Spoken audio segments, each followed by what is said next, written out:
प्रभू येशू ख्रिस्ताच्या नावामध्ये मी पुन्हा एक वार आपल्या सर्वांचं आजच्या या प्रभुवार भक्तीमध्ये या ठिकाणी स्वागत करत आहे। आजची जी भक्ती आहे ती थोडीशी आगळी वेगळी भक्ती या ठिकाणी असणार आहे, कारण भक्तीचा असणारा जो बाज आहे तो आम्ही या ठिकाणी थोडासा त्याच्यामध्ये फेरबदल केलेला आहे।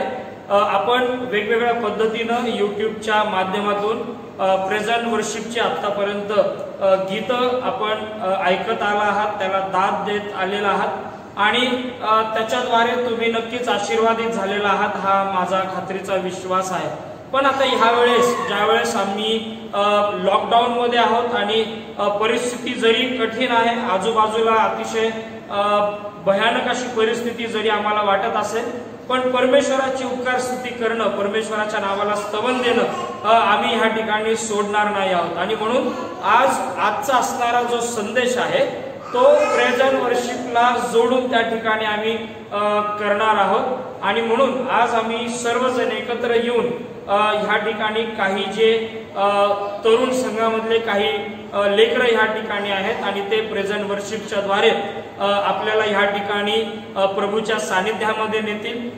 देवाच्या आत्म्याच्या द्वारे त्या गीतांचा आत्मिक आनंद आपण ह्या ठिकाणी त्याचा लाभ घेऊया आणि देवाचं स्तवन, परमेश्वराचं स्तवन ह्यावेळेस आपण आत्म्याने आणि खरेपणाने ह्या ठिकाणी करणार आहोत। प्रभू परमेश्वर आपल्या सर्वांना आशीर्वादित करू।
Rata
तुझं वचन जसं आहे तसं आम्ही ग्रहण करावं, यासाठी लागणारी सर्व प्रकारची कृपा तू दे. मान, महिमा, गौरव, आदराने सन्मान तुला दे. धन्य तारणार आमचा प्रभू येशू ख्रिस्त, त्याच्याद्वारे प्रार्थना केली म्हणून तू आहे. आमेन. पुन्हा एक बार आपल्या असणाऱ्या आजच्या ह्या भक्तीमध्ये, गृहभक्तीमध्ये, ह्या उपासनेमध्ये मी आपल्या सर्वांचं या ठिकाणी पुन्हा एक बार स्वागत करत आहे. मागील काही आठवड्यापासून, मागील काही सप्ताहापासून आम्ही याकोबाच्या पत्राच्या असणाऱ्या पहिल्या अध्यायाकडे आम्ही लक्ष देणं सुरू केलेलं होतं. आज व्हॉट्सअपच्या द्वारे जी वर्शिप ऑर्डर आपल्याला पाठवण्यात आलेली आहे त्याच्यामध्ये 2 शास्त्रभाग आपल्या समोर आहेत आणि पहिला शास्त्रभाग जो जुन्या करारामधून घेतला, योनाचा ग्रंथ याचा 4था संपूर्ण अध्याय, आणि नव्या करारामधून याकोबाचं पत्र याचा पहिला अध्याय 19व्या वचनापासून ते 27व्या वचनापर्यंत.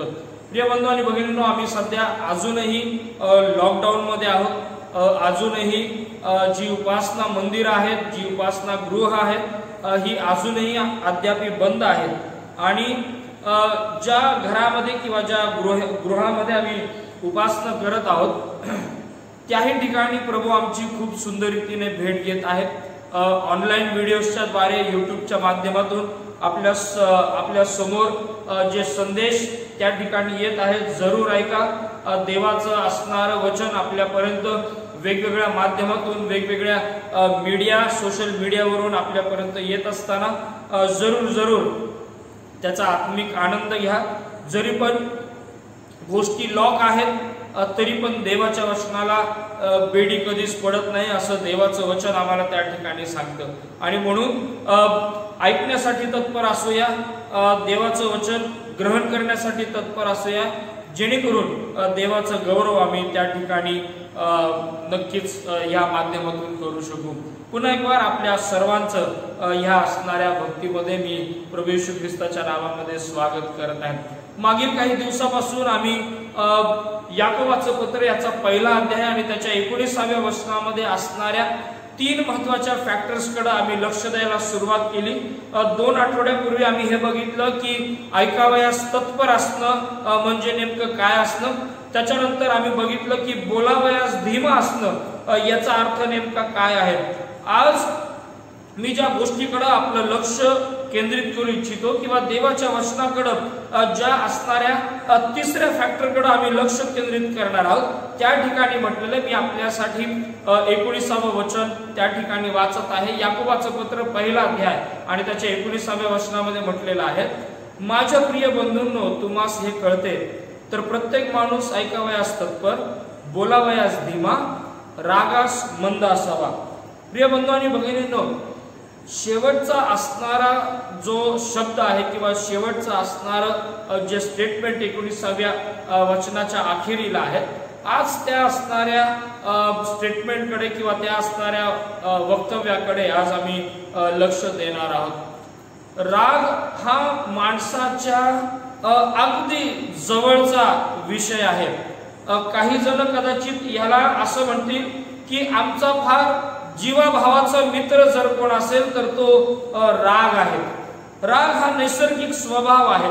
पण जरी स्वभाव हा नैसर्गिक असला, जरी स्वभावतः ती गुणलक्षणं आमच्या जीवनामध्ये त्या ठिकाणी दिसत असली, तरी त्याचा असणारा जो इम्पॅक्ट आहे, त्याचा असणारा जो परिणाम आहे, तो ज्याप्रमाणे शरीरावर होतो त्याचप्रमाणे त्या ठिकाणी आत्मिक जीवनावर सुद्धा या रागाचा असणारा परिणाम त्या ठिकाणी दिसून येत आहे.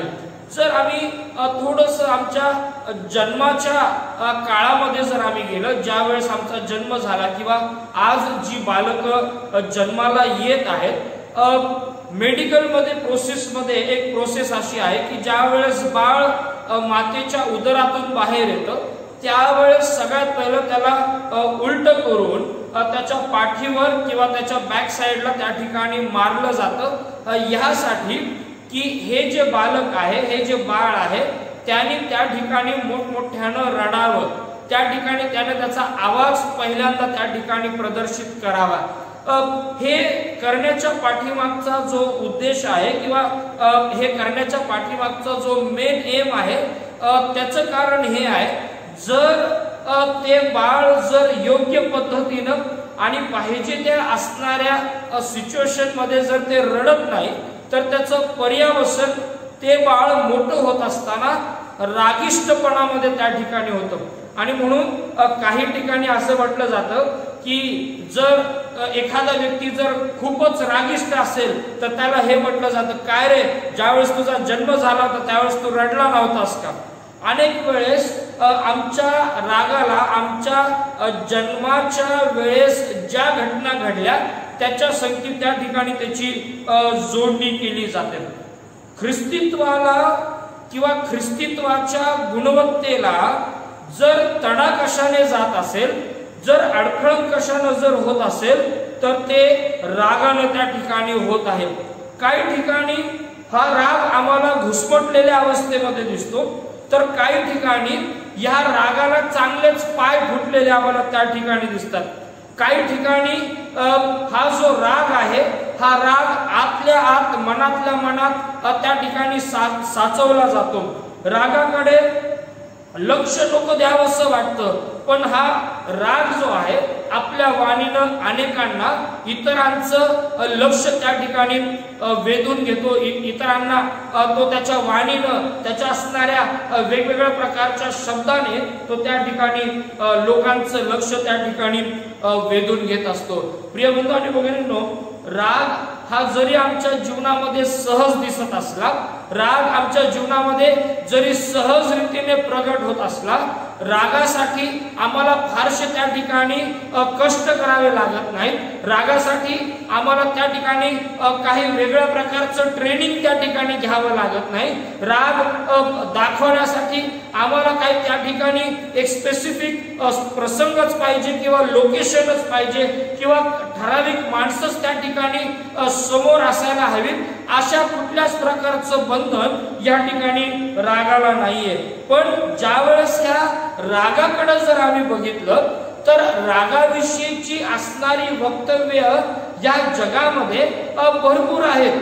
काही जणांना असं वाटतं की जोपर्यंत आम्ही राग करणार नाही तोपर्यंत आमची कामं आमचे असणारे निर्णय त्या ठिकाणी लोकांना कळणार नाही।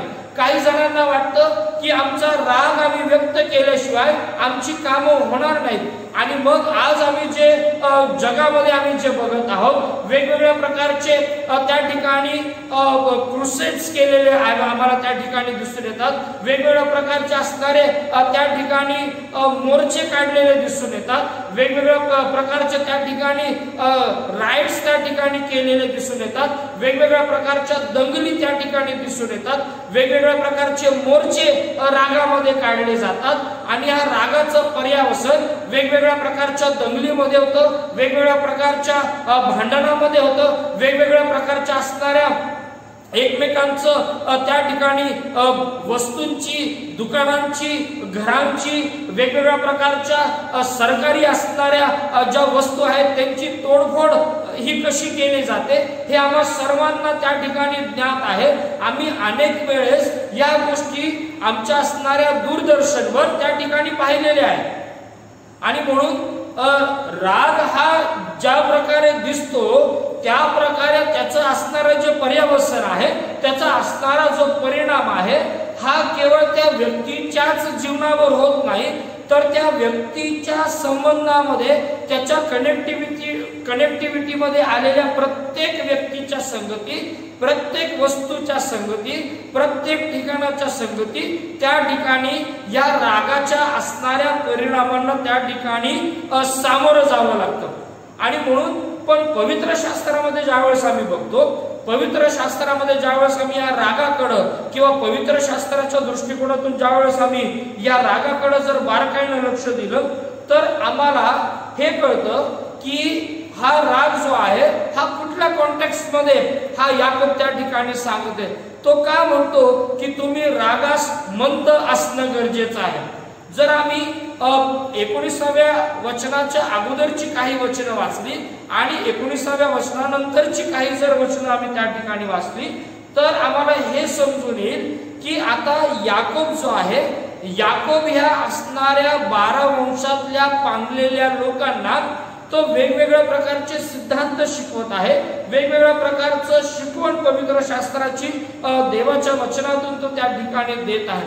आणि म्हणून बारकाईनं जर बघितलं तर अनेक वेळेस याकोबाच्या ऑब्झर्वेशन मध्ये किंवा याकोबाच्या असणाऱ्या सेवा कार्यामध्ये त्यानं कदाचित हे निरीक्षण केलेलं आहे की ज्या ज्या वेळेस पवित्र शास्त्र मनुष्याच्या दुष्कृत्यांच्या विषयी बोललेलं आहे त्यावेळेस मनुष्याचा स्वभाव, मनुष्याचा रागिष्ट स्वभाव त्या ठिकाणी दिसून आलेला आहे। आणि म्हणून ज्या ज्या वेळेस तुम्ही बघा, ज्या वेळेस येशू ख्रिस्त शिष्यांच्या संगती एका गंभीर विषयावर ज्यावेळेस चर्चा करत आहे त्यावेळेस शिष्यांचं वक्तव्य आहे हे पाळावयास कठीण आहे, हे कसं काय पाळू शकेल। आणि म्हणून राग जो आहे हा असणारा राग हा देवाचं वचन आम्हाला जे सांगत आहे ते एक्सेप्ट करण्यासाठी, ते ग्रहण करण्यासाठी त्यांची त्या ठिकाणी तयारी होत नाही कदाचित। अशा असणाऱ्या अनुषंगामध्ये ह्या असणाऱ्या विषयी संत याकोब ह्या असणाऱ्या विश्वासणाऱ्यांना तो त्या ठिकाणी सांगत आहे।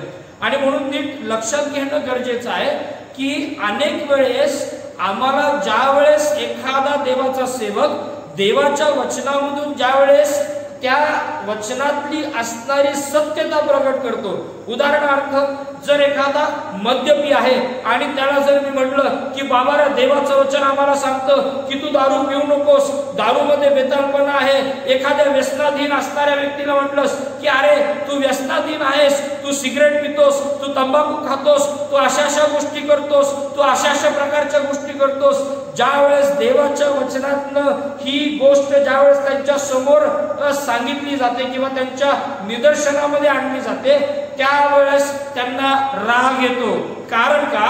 सत्य त्या ठिकाणी प्रकट केलं जातं, सत्य त्या ठिकाणी सांगितलं जातं, देवाचं वचन आहे तसं त्या ठिकाणी सांगितलं जातं। म्हणून याकोबाच्या पत्रामध्ये जर आम्ही बघितलं तर 20व्या वचनामध्ये किंवा 21व्या वचनामध्ये संत याकोब त्या ठिकाणी म्हणतो की म्हणून सर्व मलिनता व उचंबळून आलेला दुष्ट स्वभाव सोडून किंवा दुष्ट भाव सोडून तुमच्या जीवाचे तारण करावयास समर्थ असे मुळावलेलं वचन सौम्यतेने स्वीकारा।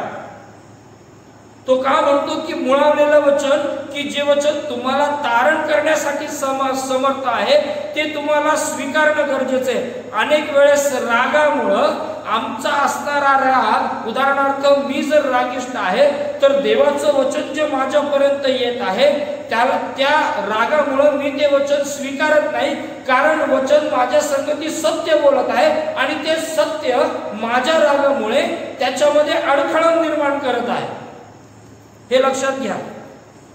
आणि अनेक जणांची मानसिकता आज तीच झालेली आहे। आम्ही देवाच्या वचनाच्या द्वारे देवाचं वचन सौम्यतेने न स्वीकारण्याचं कारण हेच आहे, कारण आम्हाला राग का आहे? कारण देवाचं वचन आम्हाला आमचं खरं खुरं जीवन दाखवत आहे। मी आल्यानंतर पुढं जसजसं आम्ही पुढे जाऊ त्यावेळेस मी सांगणार की राग आमच्या जीवनामध्ये काय करतो, जुन्या करारामध्ये रागाविषयी काय म्हटलेलं आहे त्याची उदाहरणं आम्ही त्या ठिकाणी काही पाहणार आहोत। नव्या करारामध्ये रागाविषयी त्या ठिकाणी काय म्हटलेलं आहे आणि सर्वसमर्थ परमेश्वराचा रागाविषयी पवित्र शास्त्रामध्ये दृष्टिकोन काय आहे त्याच्याकडे सुद्धा आम्ही त्या ठिकाणी लक्ष देणार आहोत। आणि म्हणून प्रिय बंधू आणि भगिनींनो, हा जो राग आहे हा राग आमच्या जीवनामध्ये देवाचं असणारं जे सार्वभौमत्व आहे की जे देव आम्हाला त्याच्या वचनाच्या द्वारे अलगदपणे सौम्यतेने तो आम्हाला देतो ते स्वीकारायला हा राग आमच्यामध्ये उभा राहतो अडखळण म्हणून। कारण का? त्याला हे माहिती आहे की जर मी रागावलो नाही तर देवाचं वचन ही व्यक्ती स्वीकारेल आणि ज्या सुखविलासाच्या गोष्टींमध्ये सध्या ती व्यक्ती ज्यावेळेस त्या ठिकाणी रममाण आहे ते त्याला त्या गोष्टी सोडाव्या लागतील।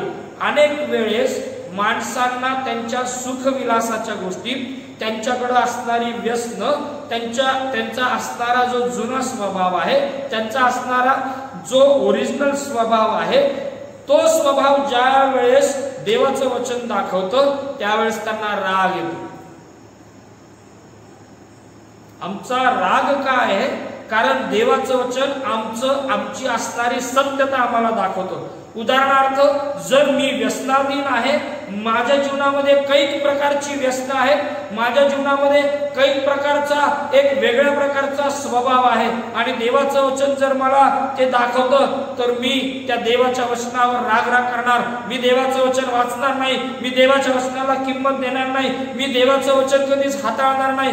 कारण का? मला देवाच्या वचनापेक्षा माझा राग, माझा अहंपणा, माझी असणारी व्यसन, माझा असणारा स्वभाव हा देवाच्या वचनापेक्षा कैक पटीनं महत्वाचा वाटतो. प्रिय बंधू आणि भगिनींनो, राग हा आमच्यामध्ये आणि देवामध्ये योग्य प्रकारचं संधान साधू देत नाही. हा राग जो आहे, हा राग माझ्यामध्ये आणि देवामध्ये एक आडभिंत म्हणून उभा राहतो. आणि म्हणून पवित्र शास्त्र बऱ्याच गोष्टी रागाविषयी सांगतं, बऱ्याच गोष्टी सांगतं, पण आम्ही त्या प्रत्येक गोष्टीकडं आम्ही त्या ठिकाणी बघणार नाही. रागाला इंग्लिशमध्ये रॉक हा शब्द त्या ठिकाणी वापरलेला आहे की ज्याला WRATH अशा स्पेलिंग मध्ये त्याला त्या ठिकाणी बोललं जातं. ग्रीक भाषेमध्ये जर आम्ही बघितलं तर ऑर्गे असं त्या असणाऱ्या रागाचं किंवा रॉक हा शब्द जो आहे त्याचं जे मूळ ट्रान्सलेशन आहे ते त्या प्रकारे आम्हाला त्या ठिकाणी दिसून येतं. जर याचा अजून जर इंग्लिशमध्ये जर आम्ही अजून वेगळ्या पद्धतीने जर त्याचा अर्थ जर घेतला किंवा त्याचा अर्थ जर अभिप्रेत केला तर त्या ठिकाणी त्याला म्हटलेलं आहे व्हायलेंट इमोशन्स.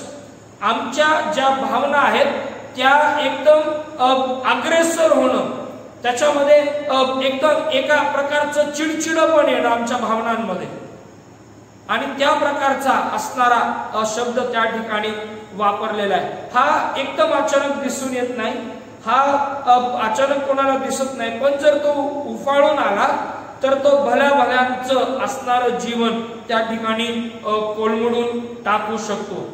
आणि म्हणून राग जो आहे हा राग आम्हाला, आमचा राग हा मंद करणं गरजेचं आहे. आणि म्हणून याकोब जो आहे त्याच्या पत्रामध्ये म्हणतो की तुम्ही बोलावयास धीमा, रागास मंद असावा, रागास मंद असावा. आणि म्हणून सगळ्यात पहिली महत्वाची गोष्ट आम्हाला देवाचं वचन ह्या ठिकाणी सांगत आहे. दोन महत्वाच्या गोष्टी आम्हाला ह्या असणाऱ्या वचनाच्या द्वारे शिकणं गरजेचं आहे. सगळ्यात महत्वाची पहिली गोष्ट की हा जो राग आहे हा राग काय आहे? कारण देवाचं वचन आमची सत्यता, आमची वास्तविकता, आमचं असणारं खरं स्वरूप दाखवतो. म्हणून अनेक जणांना त्या ठिकाणी राग येतो. दुसरं महत्वाचं कारण की जे आम्हाला 20व्या वचनामध्ये पाहायला मिळतं, मी आल्यानंतर पुढं जात असताना बऱ्याच गोष्टी आपण त्याच्याकडे पाहणार आहोत. त्या ठिकाणी म्हटलेलं आहे 20व्या वचनामध्ये म्हटलेलं आहे 19व्या वचनाचा शेवटचा भाग, रागास मंद असावा कारण माणसाच्या रागाने देवाच्या नीतिमत्वाचे कार्य घडत नाही. अगदी स्पष्ट सत्य याकोब या ठिकाणी सांगतो. अगदी स्पष्टपणे याकोब त्याच्या ह्या लिखाणामध्ये सांगतो की का रागास मंद असावं, आमचा राग का मंद असावा, याचं स्पष्ट आणि स्पष्ट कारण हे आहे 20व्या वचनामध्ये. तो कारण माणसाच्या रागाने देवाच्या नीतिमत्वाचे कार्य घडत नाही.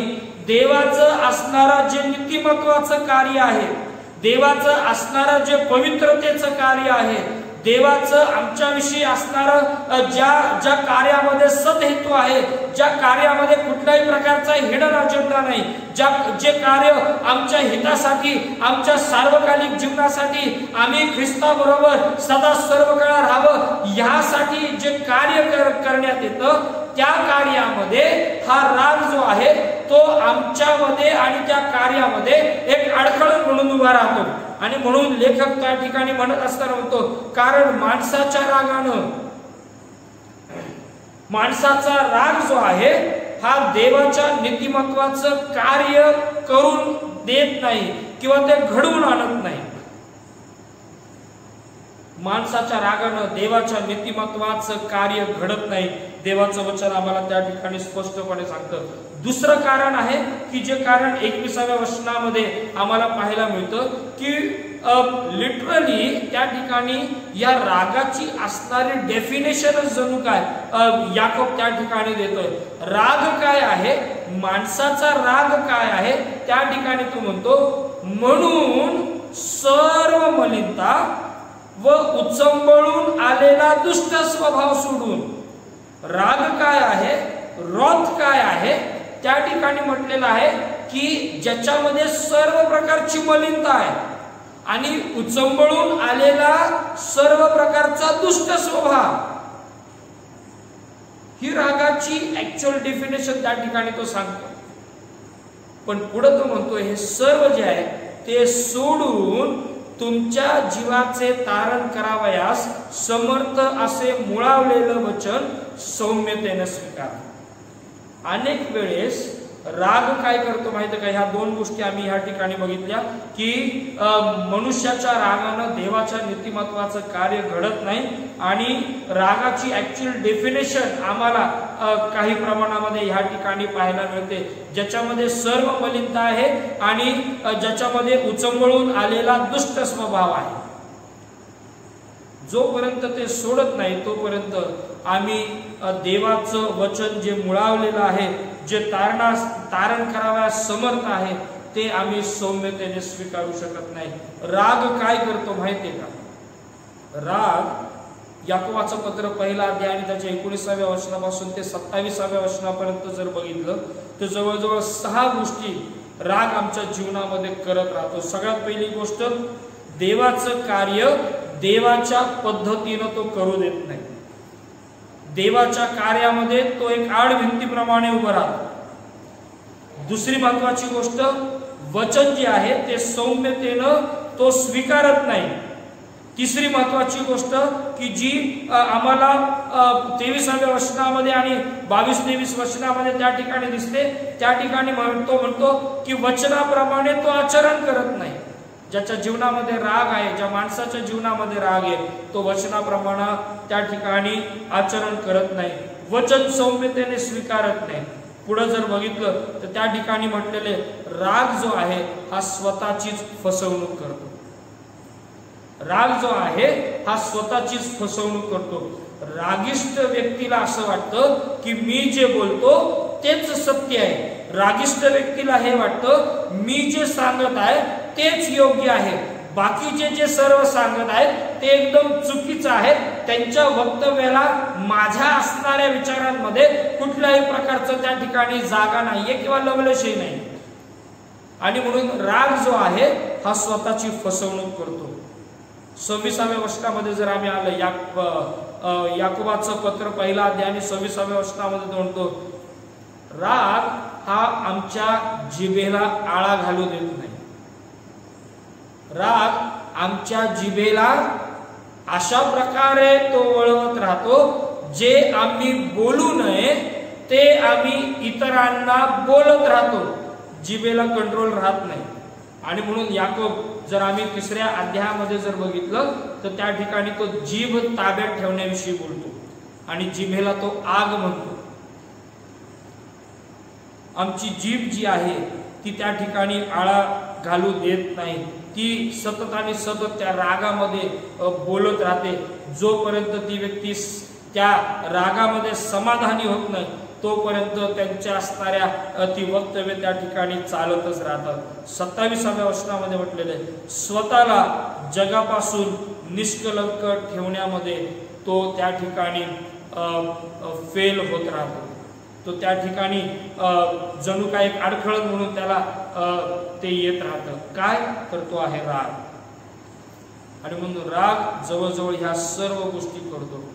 तो आम्हाला वचन स्वीकारू देत नाही, तो आम्हाला देवाचं कार्य देवाच्या पद्धतीनं करू देत नाही, वचनाप्रमाणे आचरण करू देत नाही, स्वतःची फसवणूक त्या ठिकाणी होते, जिभेला आळा त्या ठिकाणी बसत नाही आणि आम्ही स्वतःला जगापासून निष्कलंक त्या ठिकाणी ठेवू शकत नाही.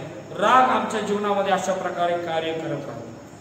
जुन्या करारामध्ये जर आम्ही आलो तर जुन्या कराराच्या असणाऱ्या काही वचनांमध्ये आम्हाला रागाविषयीची असणारी काही वचनं आम्हाला त्या ठिकाणी पाहायला मिळतात, वाचन करायला मिळतात. स्तोत्रसंहिता याचा 37वा अध्याय आणि त्याच्या असणाऱ्या 8व्या वचनामध्ये जर बघितलं तर त्या ठिकाणी म्हटलेलं आहे, राग सोडून दे, क्रोधाविष्टपणाचा त्याग कर, जळफळू नको, अशाने दुष्कर्माकडे प्रवृत्ती होते.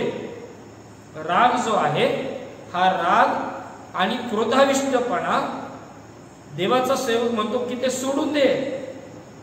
रागाची असणारी पुढची स्टेप ही आहे की आम्ही एकमेकांचा जळफळाट करतो आणि त्याचं पर्यावसन, त्याचा असणारा परिणाम पुढे असा होतो की आमची दुष्कर्माकडे प्रवृत्ती त्या ठिकाणी होते.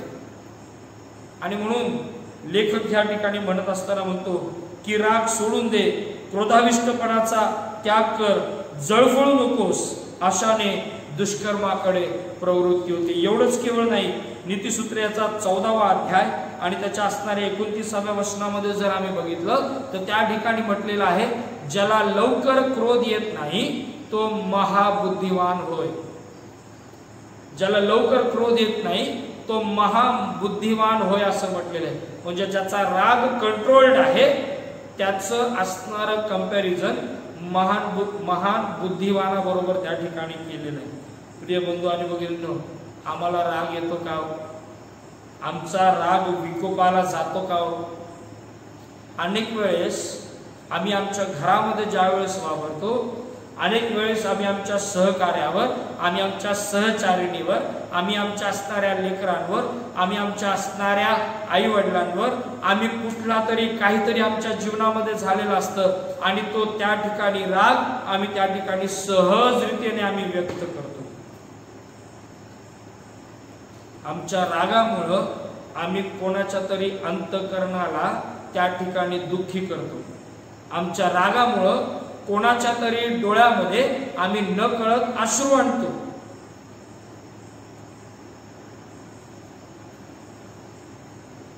ज्याला लवकर राग येत नाही त्याला महाबुद्धिमान असं म्हटले. प्रिय बंधू आणि भगिनींनो, तेवढंच नाही तर पुढे म्हटलेलं आहे, उतावळ्या स्वभावाचा माणूस मूर्खता प्रगट करतो. उतावळ्या स्वभावाचा माणूस मूर्खता त्या ठिकाणी प्रगट करतो. एवढंच केवळ नाही, 14वा अध्याय आणि त्याच्या असणाऱ्या 17व्या वचनामध्ये जर आम्ही बघितलं तर त्या ठिकाणी म्हटलेले, शीघ्र कोपी मूर्खपणा करतो, दुष्ट संकल्प योजणाऱ्याचा लोक द्वेष करतात. राग जो आहे तो आम्हाला दुष्ट संकल्प योजित करायला लावतो. जो रागिष्ट मनुष्य आहे हा रागिष्ट मनुष्य प्रत्येक वेळेस आपल्या विचारांमध्ये दुष्टच संकल्प करत राहतो. जो रागिष्ट मनुष्य आहे तो प्रत्येक वेळेस हाच विचार करत राहतो की कुठल्या तरी व्यक्तीचं मला काहीतरी वाईटच करायचं आहे, कुठल्या तरी व्यक्तीचं काहीतरी मला वेडं वाकडच करायचं आहे. अशा प्रकारची वक्तव्य, अशा प्रकारचे दुष्ट संकल्प तो रोज आणि रोज त्या ठिकाणी तो योजित करत राहतो. एवढंच केवळ काय, नीतिसूत्र याचा 15वा अध्याय आणि त्याच्या 18व्या वचनामध्ये म्हटलेलं आहे, तापट मनुष्य जो आहे तो तंटा त्या ठिकाणी उपस्थित करतो. त्याच्यानंतर नीतिसूत्र याचा 21वा अध्याय आणि त्याच्या 19व्या वचनामध्ये आता स्त्रियांच्या रागाविषयी त्या ठिकाणी म्हटलेलं आहे आणि त्या ठिकाणी म्हटलेलं आहे, भांडखोर बायको जवळ राहून संताप करून घ्यावा त्यापेक्षा अरण्यवास पुरवला. प्रिय बंधू आणि भगिनींनो, मातांनो, बहिणींनो, काय आमचं जीवन कशा प्रकारचं जीवन आहे? काय आमच्या जीवनामध्ये अजूनही तो राग कार्यरत आहे का? जो राग आमच्या आणि आमच्या सहकार्याच्या, सहचारिणीच्या असणाऱ्या रिलेशनशिप मध्ये आज एक आडभिंतीप्रमाणे उभा आहे. देवाचा एक सेवक त्याच्या एका लिखाणामध्ये म्हणत असताना म्हणतो, अँगर will always leads you toward sin. राग आम्हाला पाप करण्याकडे प्रवृत्त करतो आणि म्हणून देवाचं वचन आम्हाला सांगतं की तुम्ही रागवा परंतु पाप करू नका. तुम्ही रागवा परंतु पाप करू नका.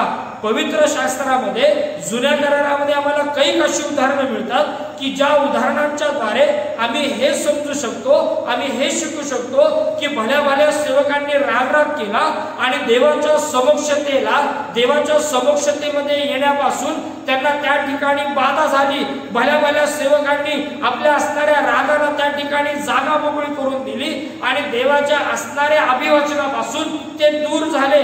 जर सुरुवात आम्हाला करायची तर काईन आणि हाबेलापासून आम्हाला सुरुवात करावी लागेल. काईन आणि हाबेलाचा खून केला आणि या असणाऱ्या काईनाला त्या ठिकाणी वेगवेगळ्या प्रसंगाला सामोरं जावं लागलं. प्रिय बंधू भगिनींनो, एवढंच नाही, ज्यावेळेस आम्ही अब्राहमाचं आणि परमेश्वराचं ज्यावेळेस नातं पाहतो, ज्यावेळेस उत्पत्तीच्या ग्रंथामध्ये ज्यावेळेस आम्ही अब्राहमाचं नातं त्या ठिकाणी पाहिलं जातं, त्यावेळेस अब्राहमाने ही काळजी घेतली की सर्व समर्थाला परमेश्वराला देवाला राग येणार नाही याची काळजी त्या ठिकाणी घेतली. उत्पत्तीचा ग्रंथ 18 अध्याय आणि त्याच्या 30व्या आणि 32व्या वचनामध्ये तो त्या ठिकाणी आम्हाला दिसतो की तो म्हणतो, माझ्या देवाला राग नाही येवो. ज्यावेळेस सदोम आणि गमोराविषयी, त्याच्या नाशाविषयी ज्यावेळेस अब्राहम मध्यस्थी करतो, त्याविषयीचा असणारा हा वृत्तांत आहे. प्रिय बंधू आणि भगिनींनो, मोशेचं जीवन घ्या. मोशेने ज्यावेळेस बघितलं की ज्यावेळेस परमेश्वराला भेटून त्या असणाऱ्या दगडी पाट्या ज्यावेळेस त्याला त्या आज्ञा मिळाल्या,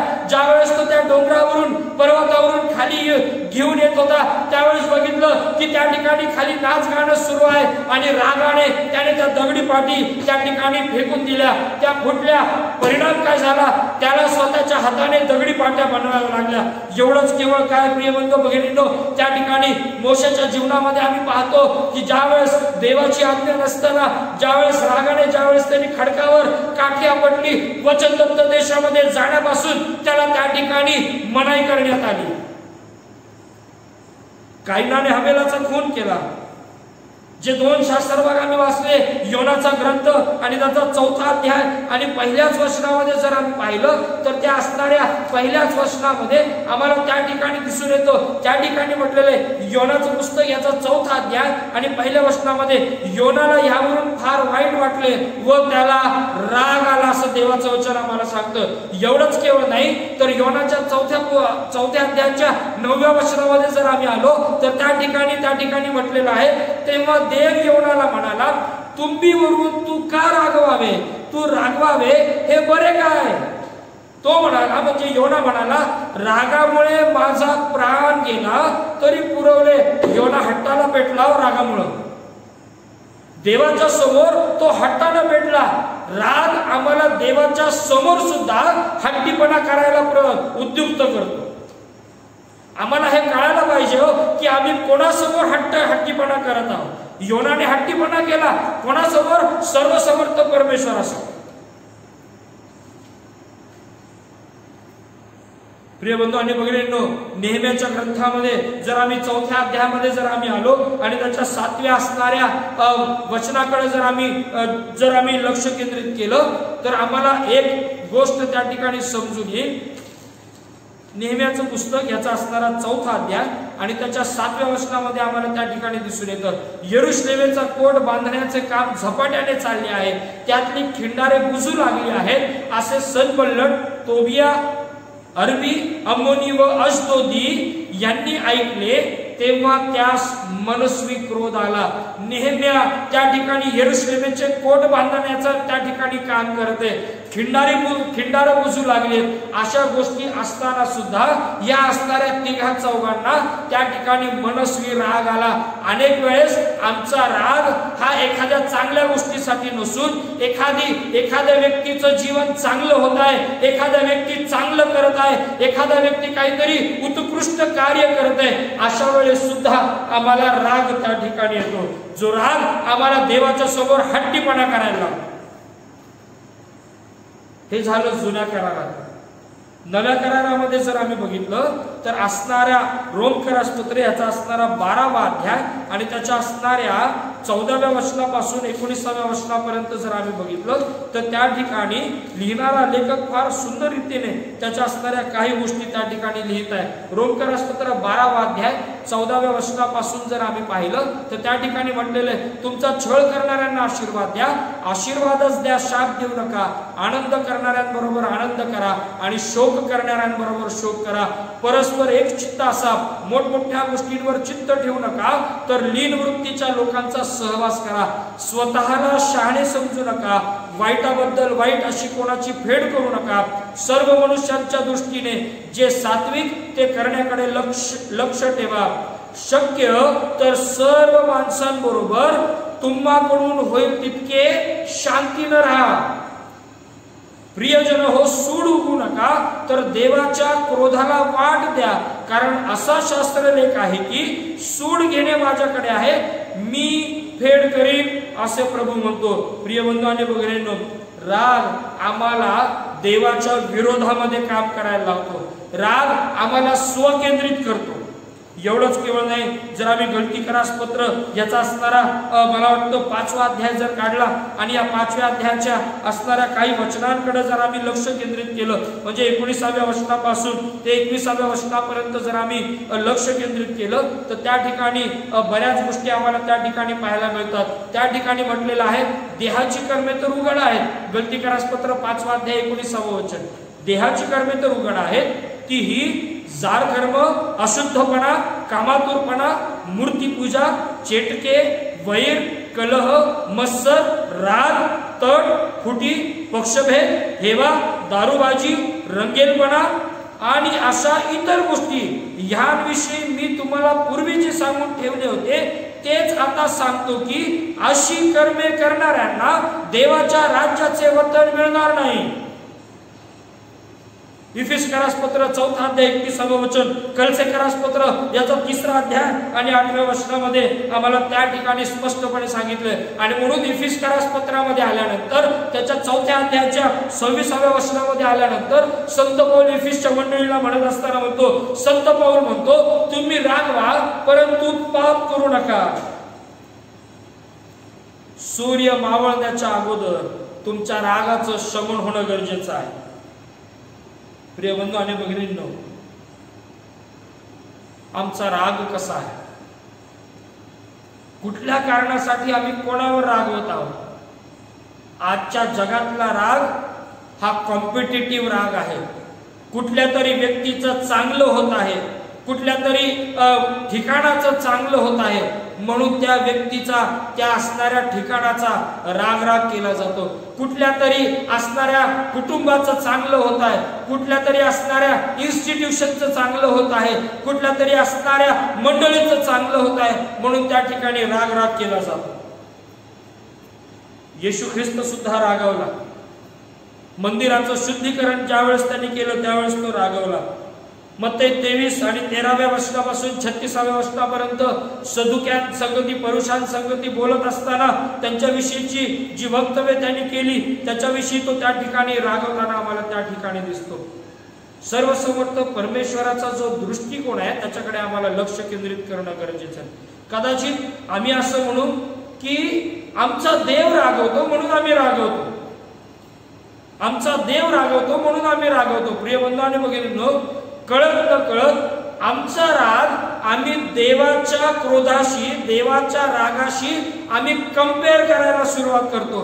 देवाचा राग हा अतिशय वेगळा आहे, देवाचा क्रोध हा अतिशय वेगळा आहे। मनुष्याचा क्रोध हा स्वकेंद्रित आहे, मनुष्याचा क्रोध, मनुष्याचा राग हा इतरांचं खच्चीकरण करण्यासाठी वापरला जातो, मनुष्याचा राग हा इतरांना त्या ठिकाणी ताडण करण्यासाठी वापरला जातो, मनुष्याचा राग इतरांचं असणारं जीवन बर्बाद करण्यासाठी त्या ठिकाणी तो राग वापरला जातो, मनुष्याचा राग एखाद्या कुटुंबाचं, एखाद्या नात्याचं त्या ठिकाणी तोडफोड करण्यात यावी यासाठी मनुष्य त्या ठिकाणी रागाचा उपयोग करतो। देवाचा क्रोध, देवाचा जो राग आहे तो राग ह्यासाठी आहे की तो अपवित्र गोष्टींबद्दल त्या ठिकाणी क्रोध प्रगट करतो।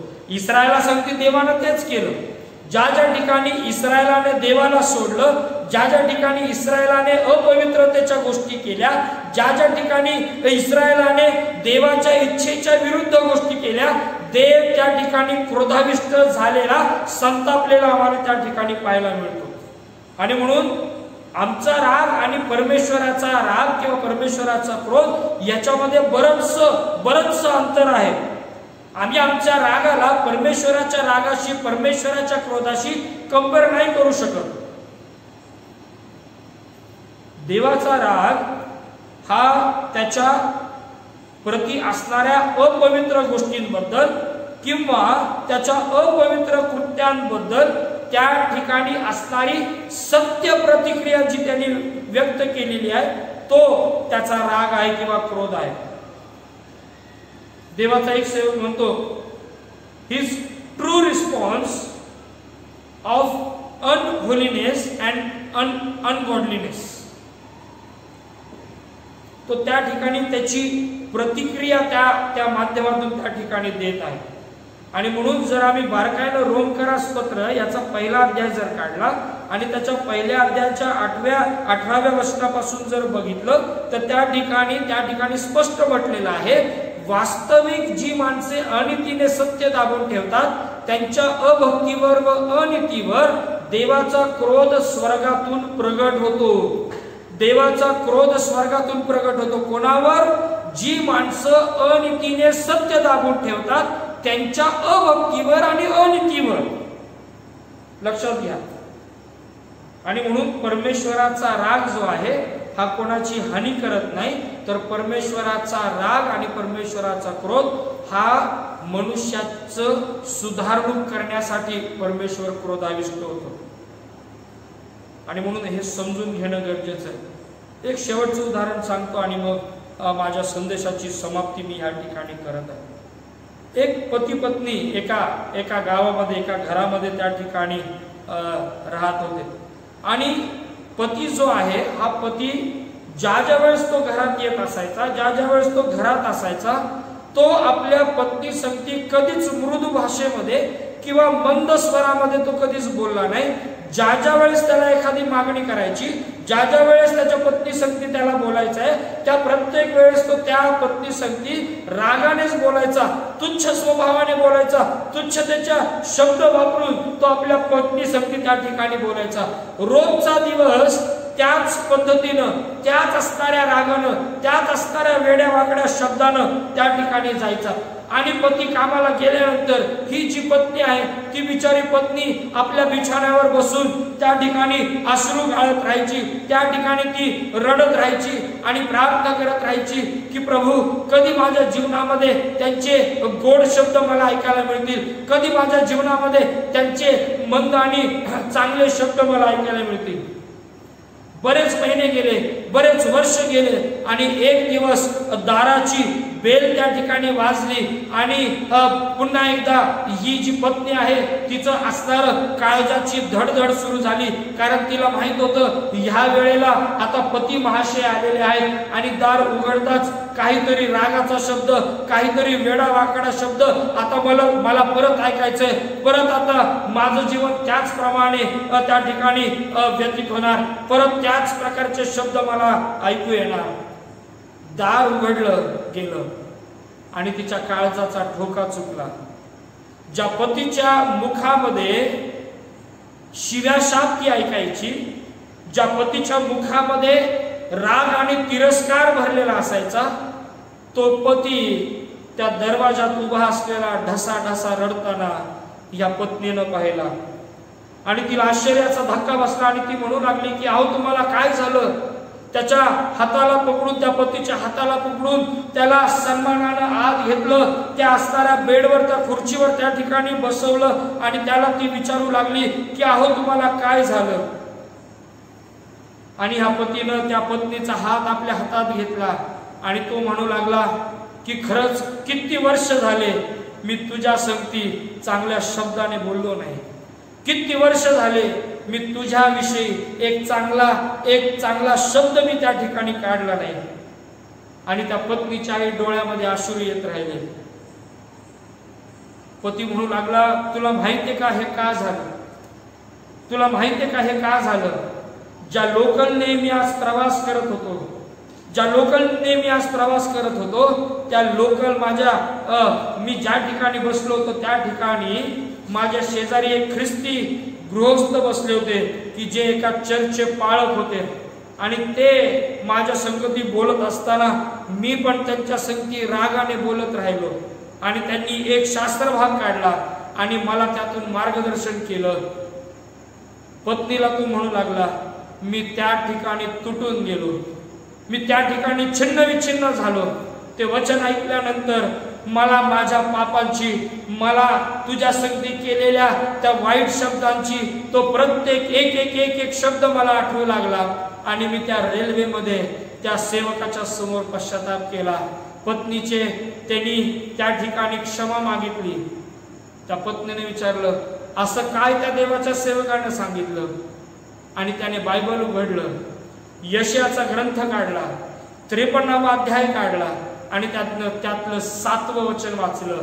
ज्या असणाऱ्या ह्या वचनानं या पतीचा असणाऱ्या हृदयाचा ठोका चुकवला आणि त्याच्या समोर जे चित्र उभं राहिलं त्या चित्राच्या करवी त्यानं ख्रिस्तावर विश्वास ठेवायला सुरुवात केली. ते वचन होतं, त्याचे हाल हाल केले तरी त्याने ते सोशिले, आपले तोंड सुद्धा उघडले नाही.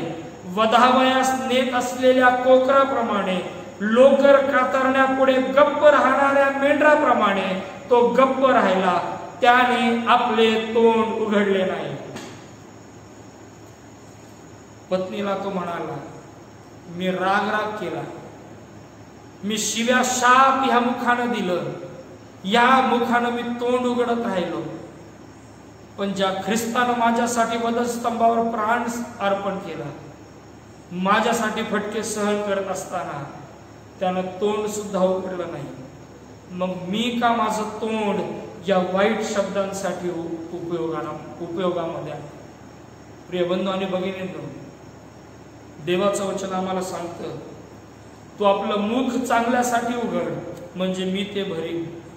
ज्यावेळेस मोशेच्या जीवनामध्ये त्यानं बघितलं की इस्रायल लोक त्याच्यावर आता त्या ठिकाणी त्याच्यावर बरेचसे दोषारोप करत आहेत, त्याचा राग करत आहेत, त्याचा तिरस्कार करत आहेत. कारण ज्या वेळेस गुलामगिरीमध्ये होते त्यावेळेस त्यांना खायला मुबलक त्या ठिकाणी मिळत होतं. रानामानात आल्यामुळं त्यांना त्या ठिकाणी नीटसं पाणी मिळेना, खायला अन्न मिळेना आणि मोशेचा राग ते करू लागले. मोशेवर ते भडकले आणि देवाचं वचन मोशेला त्या ठिकाणी प्राप्त झालं आणि देव त्याला म्हणाला, तू शांत राहा. प्रिय बंधू आणि भगिनींनो, ज्या वेळेस आम्ही रागामध्ये आहोत, देवाचं वचन आम्हाला एकच सांगतं की तू शांत राहा. प्रिय बंधू आणि भगिनींनो, याकोबाच्या पत्राचा लेखक त्या ठिकाणी तेच म्हणतो, सर्व मलिनता, उचमळून आलेला दुष्ट स्वभाव सोडून तुमच्या जीवाचे तारण करावयास समर्थ असे मुळावलेलं वचन सौम्यतेने स्वीकारा. जोपर्यंत आमच्या अंतःकरणामध्ये देवाचं वचन आम्ही स्वीकारत नाही तोपर्यंत आमचा राग शांत होणं अशक्य आहे. 22व्या वचनामध्ये म्हटलेलं आहे, वचनाप्रमाणे आचरण करणारे असा, केवळ ऐकणारे असू नका, आशाने तुम्ही स्वतःची फसवणूक करता. प्रिय बंधू आणि भगिनींनो, वचन सौम्यतेनं स्वीकारा आणि वचनाप्रमाणे आचरण करणारे असा. या पती महाशयांनी त्या वचनाप्रमाणे आचरण करायला सुरुवात केली. पत्नी आशीर्वादित झाली, पती सुद्धा आशीर्वादित झाला. प्रिय बंधू आणि भगिनींनो, राग आमच्या जीवनामध्ये अनेक भयानक स्थित्यंतर आणतो. आमचा राग आमचं कुटुंब, आमची लेकरं, आमची नोकरी, समाजामध्ये आमचं असणारं स्थान, आमच्या असणाऱ्या वेगवेगळ्या प्रकारच्या ज्या चांगल्या वाटणाऱ्या गोष्टी आहेत, ह्याच्यामध्ये सर्वात भयानक परिस्थिती जर आमच्या जीवनामध्ये जर कोण आणत असेल तर तो राग आणतो. तो आम्हाला आमच्या जीवनामध्ये विभक्तपणा आणतो, तो आमच्या जीवनामध्ये एकलकोंडेपणा आणतो, तो आमच्या जीवनामध्ये असणारा प्रीतीचा कुठल्याच प्रकारचा लवलेश तो त्या ठिकाणी ठेवू देत नाही. राग आमच्या जीवनामध्ये भयानक काम करतो. देवाचा राग हा आमच्या सुधारणुकीसाठी आहे. देवाचा राग हा आम्हाला पवित्रतेकडे घेऊन जाणार आहे. देवाचा क्रोध आमची सुधारणूक करणार आहे. प्रिय बंधू आणि भगिनींनो, तुम्ही रागवा परंतु पाप करू नका. डोळे झाकूया, प्रार्थना करू. देवबापा, आम्ही तुझे आभार मानतो, तुझी उपकार स्तुती करतो. प्रभू, तुझ्या वचनाच्या द्वारे तू बोललास. प्रभू आम्ही प्रार्थना करतो आणि समर्पण करतो, दिवसभरात लागणारी सर्व प्रकारची कृपा तू दे प्रभू। आज ज्यांनी आपल्या ह्या गृहभक्तीच्या द्वारे आपले दान, दशमांश, उपकार स्तुतीची दान प्रभू जी अर्पण केलेली असतील प्रभू, आम्ही त्या प्रत्येक दान तुझ्या हातामध्ये देतो, प्रार्थना करतो आशीर्वादित तू कर आणि त्या दानाचा उपयोग तुझ्या राज्याच्या वाढीसाठी तू करून घे प्रभू। आमच्या मंडळीमध्ये जे आजारी वयोवृद्ध आहेत त्या प्रत्येकाला आम्ही तुझ्या गौरवशाली हातामध्ये समर्पित करतो, प्रत्येकाचं जीव आत्मा शरीराचं संरक्षण तू कर प्रभू। प्रत्येकाला तू आरोग्य देत आहेस, या असणाऱ्या प्रभूजी पॅन्डेमिक सिच्युएशन मध्ये तू प्रत्येकाला सावरत आहेस, सांभाळत आहेस, सुरक्षित ठेवत आहेस, आम्ही त्याबद्दल तुझे आभार मानतो प्रभू। आजची गृहभक्ती आशीर्वादाची केलीस, आम्ही तुझ्या नावाला धन्यवाद देतो, मान महिमा गौरव तुला दे, प्रार्थना ख्रिस्त येशूच्या द्वारे केली म्हणून तू आहे, आमेन। हे आमच्या स्वर्गातील तुझे नाम पवित्र मानण्याचं, तुझे राज्य हो, जसे स्वर्गात तसे पृथ्वीवर आहे, तुझ्या इच्छेप्रमाणे हो। आमची रोजची भाकर आज आम्हास दे, आणि जसे आम्ही आमच्या ऋणास ऋण सोडलं आहे तसेच तू आमचे ऋण आम्हास सोड, आणि आम्हास परीक्षेत आणू नकोस तर आम्हास वाईटापासून सोडून, कारण की राज्य, सामर्थ्य आणि गौरव ही सर्व काळ तुझीच आहे, आमेन।